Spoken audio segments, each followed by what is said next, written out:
Hello, everybody. Welcome to the Buckeye Weekly podcast. I am Tony Gerdeman, here, as always, with Tom Orr. Tom, how's it going?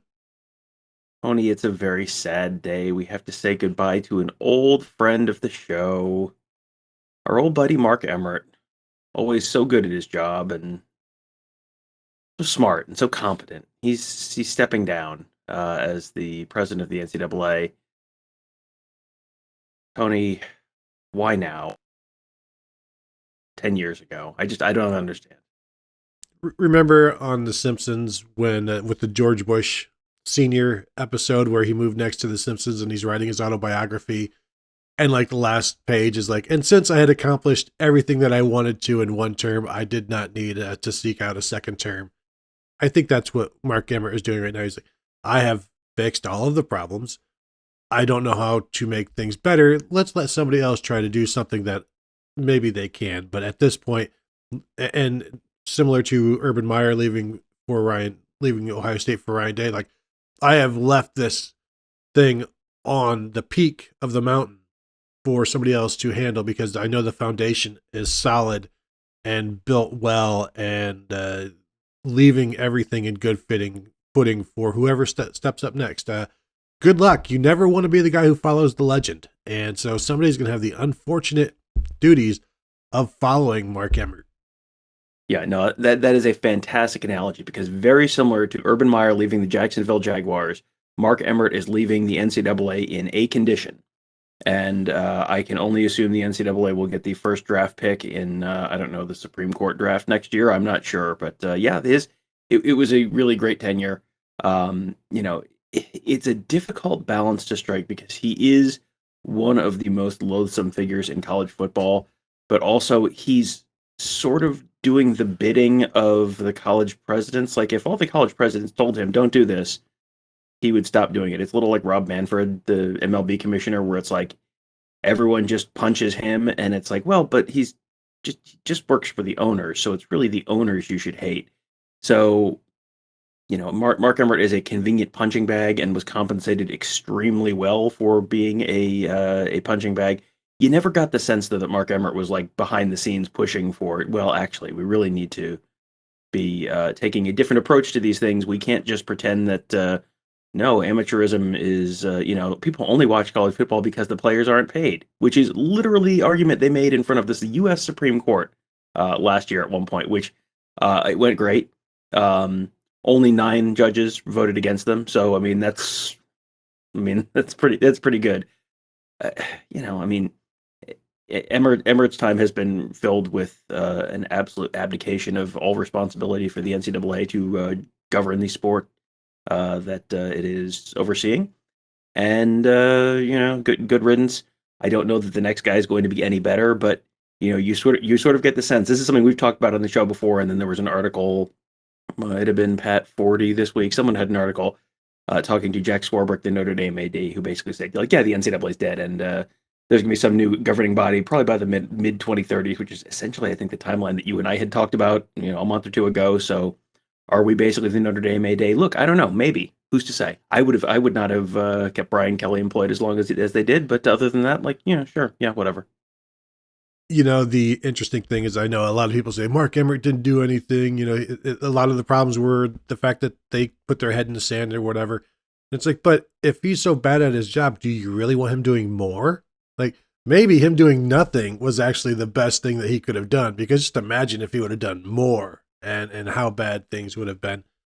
I was listening to an interview with Pat Narduzzi on Sirius XM this morning, and they asked him, like, what do you think college sports, college football is going to be in the future? And he's like, well, I can't see the future, but I know what I think it's going to be. And he said, basically, right off the bat, he said, we're going to have to break away from the NCAA in terms of like the Power 5 teams, Power 5 conferences, because, and he just gave one small example that most people wouldn't even think of. It's like going to fall camp with only 110 players when they'd rather have their entire allotment, but because this is decided by like FCS gets votes on this, Bowling Green gets votes on this, Texas State votes for this, and the smaller schools that don't want to put up another 10 to 15 players in a hotel and provide food for them. And so like Pratt Nardizzi, like, so we have these guys working out year round for us, all of these extra walk-ons. And then when camp starts, we have to send them home, and we have to pick out the 10 or 15 guys that we're going to sit down and say, we're going to send you home because another school can't afford their extra 10 guys and we could. So, sorry, but the NCAA says you can't come to camp with us. But once camp is over, then you're allowed to come back. And we've talked about that in the past, that they get their full allotment of players after camp and stuff like that. And that's just one small thing that frustrates coaches at these big time places, because if you have, yes, sure, they're making a bunch of money, but they have a lot of pressure on them. And some of the dumbest pressure is coming from FCS coaches not allowing them to fulfill what they can do. And at a place like Pitt, you're a little bit behind other places. And so it's not, they don't like it when they're being held back by the FCS and the MAC and the Conference USA. Yeah, and real quickly, when we talk about preferred walk-ons versus walk-ons, or when you see someone say they got a preferred walk-on offer to Ohio State, the preferred walk-ons are the ones that are allowed to be in that camp, during the summer camp. There's only a set number of those guys, and if you're just a regular walk-on, you're not necessarily in part of that group. There's a bunch of stuff with like the training table as well, but that's one of the different points of differentiation there. So just if you hear preferred walk-on, that's one of the things that means. This kind of goes back to another point that we've talked about in the past, which is like we're all sort of pretending that Akron and Alabama are playing the same sport, but like really kind of not. Like if you were to say these are two teams that could be in the American League East together, or this looks like a team that is playing.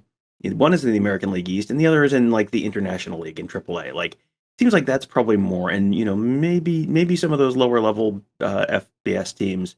UMass and Uconn, are they more like AA? Because it's you could give Uconn 100 cracks at Alabama, and I don't think they're winning any of those games. So at that point, like you're not playing in the same league, you're not playing at the same level, but everyone's sort of just lumped together because they just have the 130 teams, and it's like, well, these have always been together, and there's sort of that like soft break of the Power Five and the Group of Five. They call the Power Five the Autonomy Five, where they can make some separate decisions and all that kind of stuff.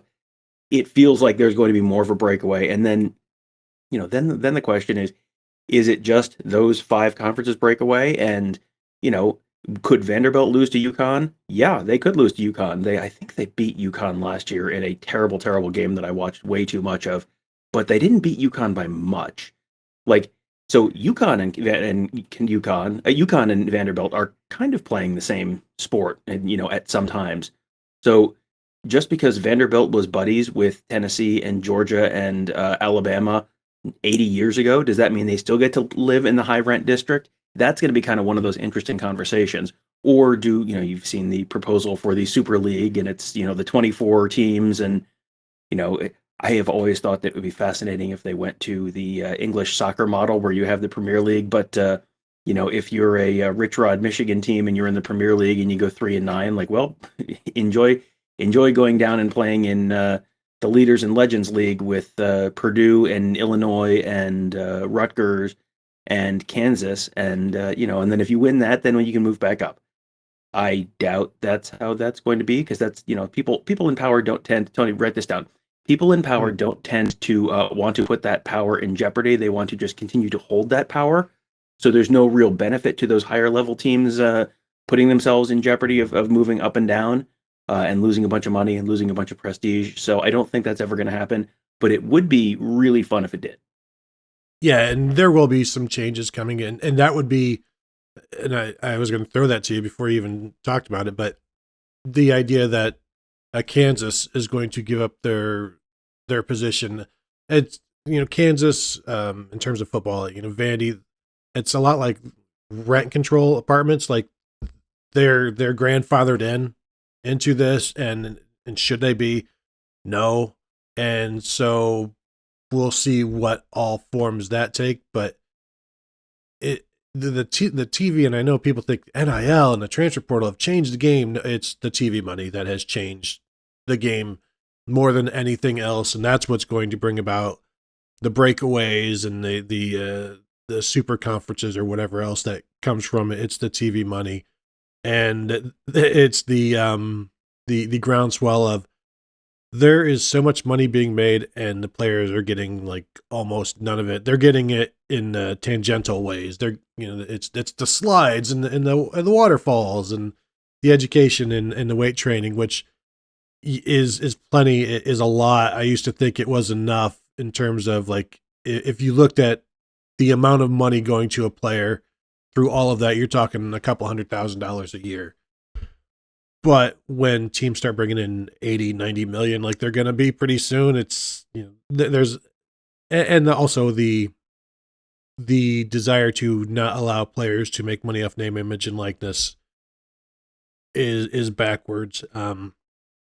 I do, Tom, think, and this is totally, we don't need to get into this unless you want to. I think collectives need to be reined in a little bit with the enticements. If you're not allowed to entice, and that is the rule, then collectives should not be able to sign kids who are not students of that university. And that's, I think if you just changed that, it would help a little bit.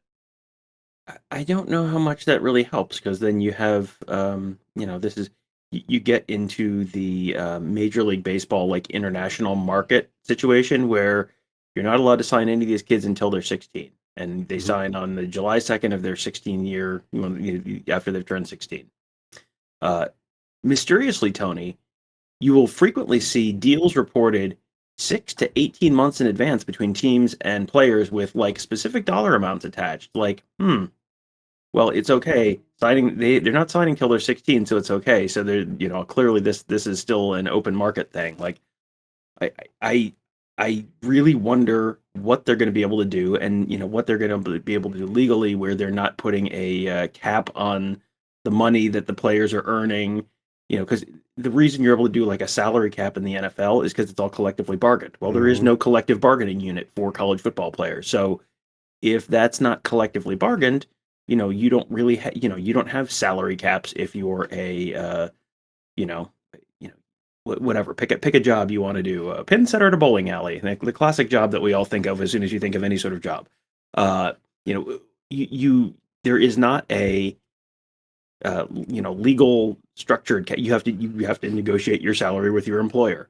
And there is not a law that says you cannot be paid more than $17 an hour to be a, whatever, to do whatever you want to do. Like a lot of times that's the advertised rate, but that's not the cap of the market. So legally, I think there's probably a lot of questions, and that's probably an episode of the Morning Scoop that I've got to have our old buddy Dan Lust on to talk about and figure out what the actual legal implications are there. But there are some pieces that make that probably a little bit more of a complicated conversation than it would have been otherwise, because you have just seen the NCAA get just backhanded by the Supreme Court on trying to limit compensation for athletes in other areas. It just and some of the others, I think it was the supporting opinion in that case from Justice Kavanaugh, I think, if I remember correctly, in the Alston case, where it was basically like, please, if someone else wants to bring us a similar case on to sort of push this even further, by all means go ahead. And it's just like it feels like it's not going to be something they're going to be able to restrain all that much. And the reality of the situation is like, okay, if you tell a student, you tell a high school quarterback, like, hey, we're going to give you $8 million when you come here. If the deal's not signed until, 2 days after the guy walks on campus, like, well, then it maybe has fit the letter of the law, but it, does it fit the spirit of the law?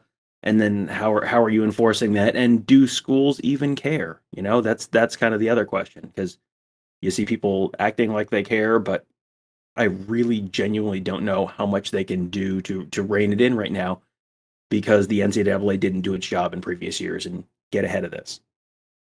And the irony through all of this is the coaches hate it, and it's the coaches who could stop it, but they can't stop themselves. It's a lot like baseball owners, where they could limit the prices that they are spending on baseball players, and they eventually did it. But like, you don't have to pay this guy $40 million, and it's not collusion to not necessarily do that. It's only collusion if you're all agreeing not to do it. Like if you get it together, like coaches don't have to get into the inducement stuff, but you have to because others do, and it becomes like mutually assured destruction type of thing where you do it because somebody else is doing it, and it only takes a few to really like ruin this for everybody in terms of the big money stuff, and then it just becomes an arms race, and everybody hates it but they have to do it, and it's like who started this in terms of like who are you battling? Nick Saban hates it but he's doing it, and Lane Kiffin hates it but he's doing it and pretends he loves it, and it's always the people doing the complaining have the ability to control it, but they can't get on the same page enough because there are others who are like, they'll do whatever it takes.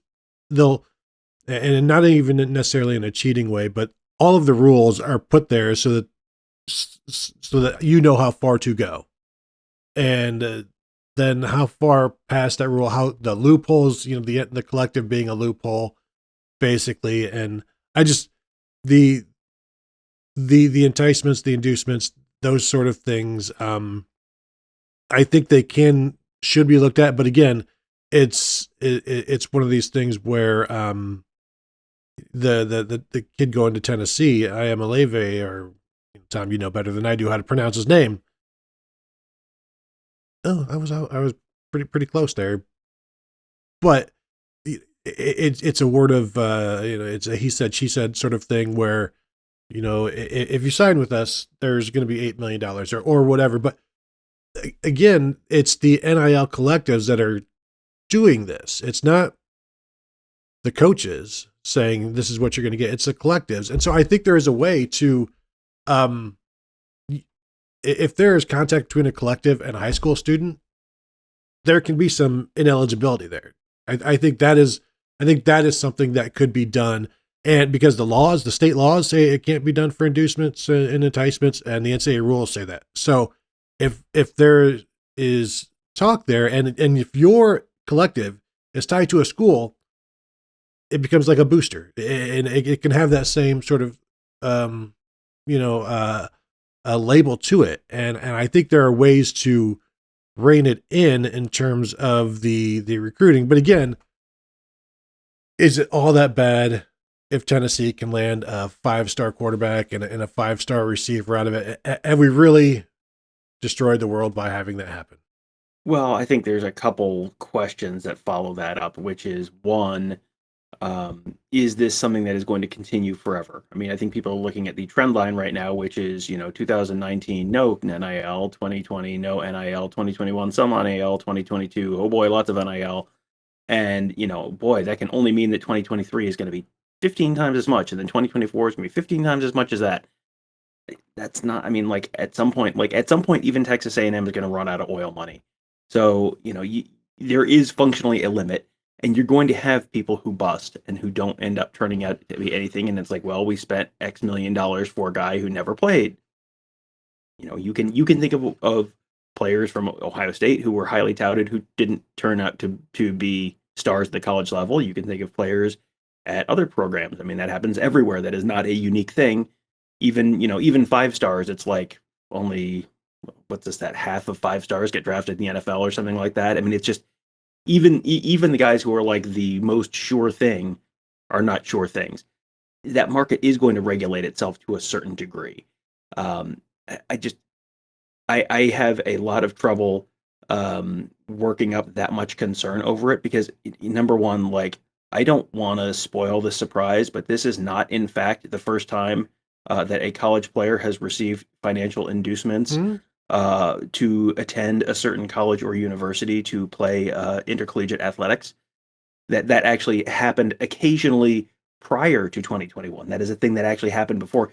You just didn't see the numbers. You just didn't see the receipts. You didn't see the, that was done in the shadows for quite a while. But in fact, it did happen. Stephen Godfrey, probably 8 years ago. I mean, it was a while ago now. I think it was 2014, yeah. Well, yeah, I think it was about 2014. Wrote a fantastic series. It was like Meet the Bagman, basically. If you just Google Stephen Godfrey and Bagman, it is a fantastic story, and it's just all about how this all works. And it's like, so just because Tennessee is now doing this with announcements and articles in the Athletic as opposed to McDonald's bags. Like, I mean, maybe there's more money involved now, and unquestionably there's more money involved now, but it's also above board. So I think in some ways it's less, this is a little bit more, it feels Wild West, and yet it feels like it's also probably more structured and a little more controlled than it used to be, even in this kind of wild, what feels like uncontrolled atmosphere right now. I mean, am I wrong there? I think it's like when the fact that your town has a bordello gets found out by it becomes like public knowledge, and you can no longer pretend that it's not there. Everybody knew it was there, but now you have to admit it to everybody. As we again to go back to the Simpsons with the burlesque house, and so now you have to acknowledge it.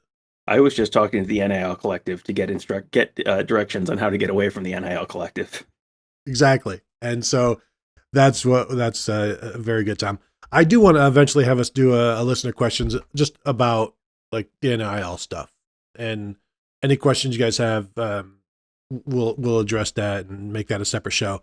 But we do kind of have to move on, and we do have some listener questions coming up. Maybe one. I don't know. At this point.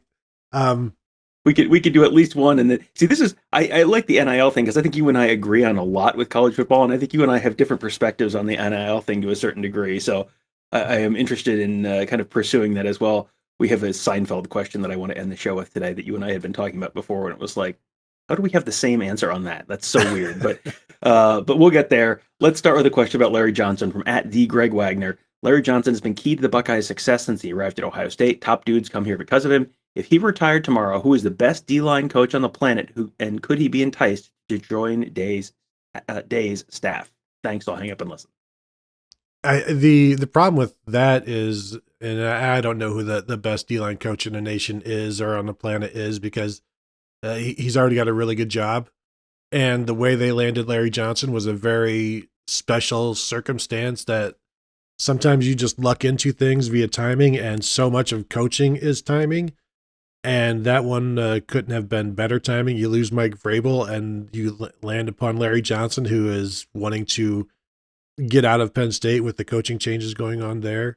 But then it becomes a situation of, yeah, they can go out and they'll get a very good coach, but do they want somebody from the Larry Johnson tree? Do they want somebody from the Jim Knowles tree, assuming Jim Knowles is still around when Larry Johnson finally decides to retire in 2029? I don't have any concerns about what's going to happen at the coaching hire there. Although, Tom, given the coaching hires that have happened in the last 5, 6, 7 years, it's not a no doubt home run that you're going to find the right guy. And replacing Larry Johnson, you kind of expect a little bit of a step down, even as Larry Johnson kind of regresses a little bit himself, just because I think all coaches do. Yeah, well, I mean, you're at a point in your career where you're much more open to new things earlier in your career, I think, and you're learning more, and you were just naturally more energetic when you're younger. I was more energetic when I was 20 than I am now, like, and that's just kind of like how aging works. But yeah, it is going to be very hard to replace Larry Johnson. I think, as you've seen with position coaches and coordinator hires over the years. We just did a question on the last listener question show about Urban Meyer's worst hires, and it was like there was a decent cross section of names you could talk about, and that's Urban Meyer, who's known for running these incredible programs and being one of the greatest coaches in college football history. So there are no guarantees in terms of position, in terms of assistant coach hires or head coach hires. Like, you have seen plenty of programs miss on head coach hires, and they have also, a lot of times you can have guys who have fantastic track records, and it just doesn't work for some cultural reason or some, just a fit reason or whatever. So yeah, this is a tricky question.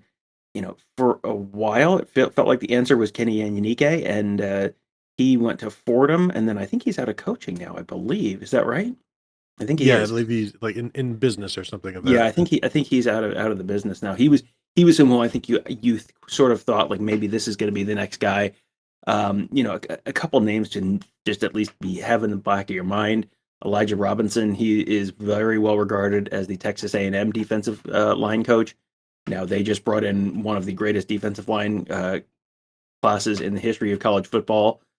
see previous conversation on this show, so you can determine how much of that you want to attribute to Elijah Robinson and how much you want to attribute to Texas oil money there. But he's someone who's very well regarded. Another name that I think people should probably have kind of at the top of the list is Randall Joyner. He's the defensive line coach at Ole Miss. He has been at Ohio State before. He's someone who, if Larry Johnson got abducted by aliens tomorrow, I would think Randall Joyner would probably be near the top of the list of people who might come in to replace him. Very young, very energetic, very highly regarded, and ties to Larry Johnson, ties to Ohio State. So he would potentially be a pretty good fit as well. Those are kind of a couple names that I would at least have in the back of my mind. And you can't always get the young, highly regarded position coach out of the SEC. Like Corey Raymond was a young, highly regarded cornerbacks coach for LSU for a number of years, and there was lots of smoke around Corey Raymond coming to Ohio State, and Corey Raymond is now at Florida and not Ohio State. So just because you want them doesn't mean you're necessarily going to get them, but those are at least, yeah. Well, and you can throw 1.3 million at Elijah Robinson, and Texas A&M will come back with 1.9. To keep something that is working rather than lose it, and that's just the state of the world right now in terms of coaching, and it's not going to the numbers aren't going to go down in terms of contracts. No, I mean it wasn't that long ago that Gene Smith didn't see any need for Ohio State to have a $1 million assistant, and now Jim Knowles is earning $1.9 million, which is I'll do the math for you, pretty close to $2 million a year, not $1 million a year. So, and that is the nature of the business changing over the last few years. It will continue to change and evolve, and with the bigger TV contracts, with the Big Ten and SEC potentially on the verge of really like pulling away, and this is a whole separate conversation that we could have with the breakaway from the breakaway of Power 5 conversation. Like the Big Ten and SEC are about to completely separate from the other three Power 5 conferences financially. So you can probably pull a position coach or a coordinator from just about anywhere in the Pac-12 or ACC or Big 12 pretty soon. Ohio State just completely blew Oklahoma State's offer out of the water for Knowles. You're going to be able to see that stuff, pulling someone out of the SEC and Justin the Fry. SEC. Yeah, Justin Fry coming from UCLA, exactly. But pulling someone out of the SEC, they also have a gun that they can, they also have a big cash tornado machine that they can set someone in. All right, so here's the last one. This is from @Potsy710. Which episode of Seinfeld is the best? And I did I went ahead and pulled up the variety list of the best Seinfeld episodes. I disagree with this. I mean, these are all good. These are all good episodes. But I disagree, and I know you disagree a little bit with this. Number one, they had the comeback. That's the Jerk Store episode. Number two was the Soup Nazi, which is the Soup Nazi episode. Number three was the Library. That was the one with Lieutenant Joe Bookman, and yes, that one. Number four was the Chinese restaurant. Caught right. Love that episode. Number five, the parking garage, where they're wandering around the parking garage in a mall. Number six, they had the contest, which is the one that you always like. Whenever you ask, if you ask a random person, like we do the Sheep League on the Ask the Insiders board, where it's like just name what would the average person say the answer is to this question. The contest is what the average person would say the answer is to the question of the best Seinfeld episode. Number seven is the outing, which is not that there's anything wrong with that. Number eight is the strike, which is one where Kramer is working at H&H Bagels, and that was also the Festivus episode. Number nine is the race. That was where Jerry has to run the foot race against the guy. And then number 10, they had the switch, and that was the roommates. Jerry, he was dating a roommate, wanted to change to the other roommate, yes, and he has access to. Did you ever get down on your knees and thank God that you have access to me and my what was it whatever it was? It wasn't dementia. It was my weird mind, whatever word George used there. But yeah, it's funny. You and I had exactly the same answer for this, and it was not any of the top 10 on the variety list. Which Tony, let the audience know which is the best Seinfeld episode. The best Seinfeld episode is the Kenny Rogers Roasters episode, and the thing that I'm seeing with that list as you're running down, it's all like shtick in terms of, oh, it was like one momentous thing that it gets known for, and it just kind of just sticks in your brain. It's like a catchy tune or whatever. Those are all mostly just catchy tunes. Whereas Kenny Rogers Roasters, I mean, the Roasters episode, it's got for one, it's got Jerry turning into Kramer, which is amazing. It's Kramer turning into Jerry, and then George having to go to Kramer to like just what he would normally do with Jerry and sit down in a coffee shop. And it's got plenty of Newman. It's got spooky dolls. It's got so many amazing lines. And again, that list of shows that you put down there, I'd have to go and watch, because you mentioned the one with the Festivus. Like, people would call that the Festivus episode, but you have to watch these episodes to see what else is in them. And you're like, oh, that was that episode. That was that episode. And I went and rewatched, because in my heart, the first time I saw this question, as soon as I saw this question, I said it was the Kenny Rogers episode. And then I was like, well, let me go see if I'm right. And so now all I did was I went back on Netflix and just watched that episode to see if it still holds up and has everything that it used to for me. And it still holds up. And then as I'm watching it, I'm jotting down the stuff that is like not at the top of my mind in terms of what was in that episode. And it's the by Menon, it's the Costanza as he's leaving a date to try and put his name into her mind, and it eventually works. Earlier in that episode, George is talking about this girl, and he's like, she's got a little Marissa Tomei thing going on, and Jerry's like, that's too bad, you've got a little George Costanza thing going on. That's funny. Obviously that the red light goes on, and Kramer is blinded by it. And then he comes over to Jerry's and is making a bowl of cereal, and he uses the tomato juice in it. And, just stuff like that. Bad chicken, mess you up thing. And of course, the vile weed with Newman having to eat the broccoli and then chasing it with honey mustard. And Jerry turning into Kramer eating the ice cream, talking about his friend Bob Sacamano. Like, all of this is part of the same episode. And so, like, pound for pound, I guess, that's the one for me. And you didn't even mention the Elaine thing, where Elaine charges the super expensive hat for George, that he then leaves behind in the woman's apartment. And George then loses it in the woman's apartment, and they really can't find it. And so then they buy a replacement hat that is Nutria, which they try and convince the accountant, well, it's a kind of sable. No, it is a kind of rat. And then the episode ends with it was just so masterfully tied together. Elaine has to go to Burma to go talk to Mr. Peterman. We'll have to see that hat. And then they have, and then the end, they go in and he's shaking the hat out in the Kenny Rogers Roasters, and then all the rat fur flies everywhere, and well, that's not going to be good for business. That's not going to be good for anyone. And then the episode, the Kenny Rogers Roaster shuts down. Like, everything just ties together perfectly. It was every single, like, sometimes there was like, the storyline on there where it's like, okay, now I can go to the bathroom, because this was pre-DVR. It was like, okay, oh well, the Elaine theme, part of the episode's on. I'm, this isn't very funny. I'm going to go to the bathroom right now, kind of thing.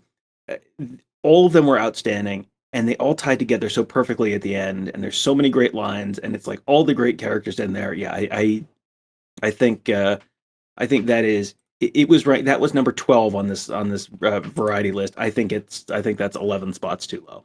Because there are lines that I still use daily. Like, so we've got a stray cat that my wife will feed, and so at the end of this episode, when the light goes out and Kramer's like, Kenny, like, I'll go and look out the door looking for the cat, going, Kenny. Like, where's the cat? The cat isn't around. I want to see the cat. Stuff like that. Or Mr. Marbles, everybody, I mean, you hear a little something, and it's Mr. Marbles.